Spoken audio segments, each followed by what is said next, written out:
लावे मना पिसे गोविंदाचे. त्याचं पिस लावायला सांगितलं. पिस म्हणजे काय? त्याचं वेड लावायला सांगितलंय. आणि कशाला सांगितलंय? मनाला. आणि मन कसं आहे? चंचल. आणि किती चंचल आहे? बहुत चंचल चपळ जाता येता नलगे वेळ. सगळ्यात चंचल माकडे म्हणतात. किती चंचल आहे माकड? सगळ्यात जास्त चंचल आहे ते. या माकड कीर्तनात येत नाही. आणि जरी आलं तरी ते नीट बसत. कोण? माकड. माकड म्हणतोय बरं का. माकड येत नाही महाराज. आणि आलं तरी ते नीट बसत नाही.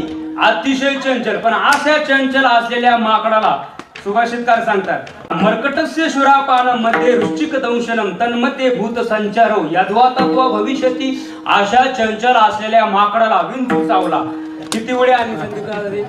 पण त्याच्यातही त्याला दारू पाजली. किती वेळे आली?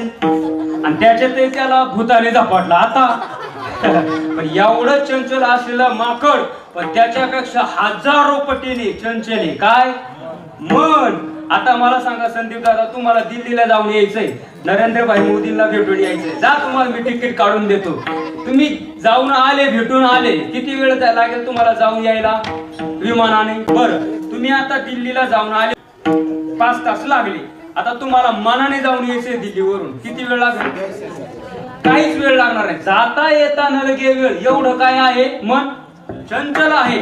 म्हणजे अतिशय चंचल असलेलं मन. आणि या चंचल असलेल्या मनाला काय करा महाराज म्हणतात? त्याचं पिस लावा, वेड लावा. लावी मना पिसे गोविंदाचे. आणि जर त्याचं पिस तुम्ही तुमच्या मनाला जर लावलं तर निश्चितच तो भगवान परमात्मा त्याच्यासारखं अविनाशी स्वरूप तुम्हाला प्राप्त करून देईल. म्हणून मानवी जीवनामध्ये जन्माला आलेल्या प्रत्येक जीवाने त्या भगवंताची प्राप्ती करून घेणं गरजेचं आहे.